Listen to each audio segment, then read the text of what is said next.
आज मंडणगड तालुक्यात लोकप्रिय खासदार सुनीलजी तटकरे साहेब येणार आहेत। भव्य मोठा असा पक्षप्रवेश होणार आहे त्यांच्या मार्फत। परंतु या संदर्भात मंडणगड तालुक्यात भव्य मोठे असे बॅनरबाजी करण्यात आलेले आहे पक्षाकडून। कार्यकर्त्यांमध्ये आनंदाचं वातावरण मंडणगड तालुक्यात दिसत आहे।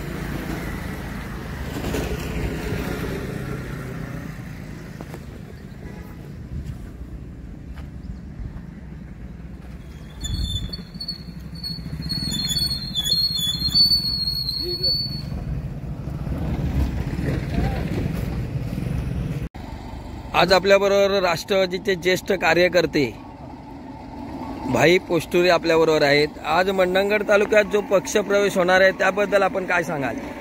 हे बघा, विशेष महाराष्ट्रामध्ये अजितदादांच्या नेतृत्वाखाली आणि तटकरे साहेब प्रांताध्यक्षांच्या नेतृत्वाखाली जे दिवसेदिवस राष्ट्रवादीमध्ये वाढ होते, अनेक भागातून लोक राष्ट्रवादीमध्ये येत आहेत आणि मंडणगडमध्ये सुद्धा हा जो कार्यक्रम जो आहे, विशेष काँग्रेसचे जाणते सगळे पदाधिकारी हे राष्ट्रवादीमध्ये प्रवेश करतात। कशामुळे करतायत तर प्रभावी नेतृत्व तटकरे साहेबांसारखं आहे।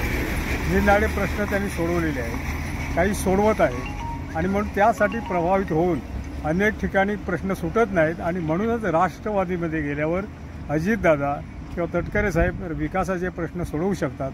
म्हणूनच काँग्रेसचे आणि अन्य सेनेचे निरनिराळ्या पक्षातले लोक, विशेषतः कुंभारवाडी जी आहे, कुंभारली गाव मापरळचं, ते सुद्धा प्रचंड संख्येने सेनेचे लोक प्रवेश करत आहेत। हे केवळ तटकरे साहेब आणि अजितदादांच्या प्रभावित नेतृत्वामुळे ते प्रभावित झालेले आहेत, ही गोष्ट आपण नमूद केली पाहिजे। सेनेमध्ये 2 गट पडलेले आहेत भाई, त्या 2 गटांपैकी उबाटा गटाचे की शिंदे गटाचे?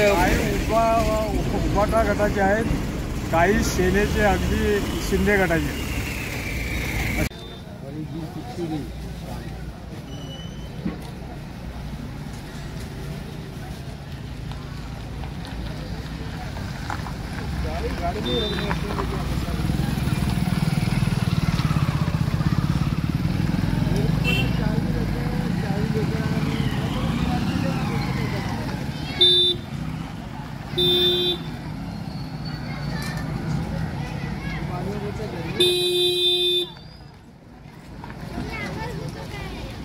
दोन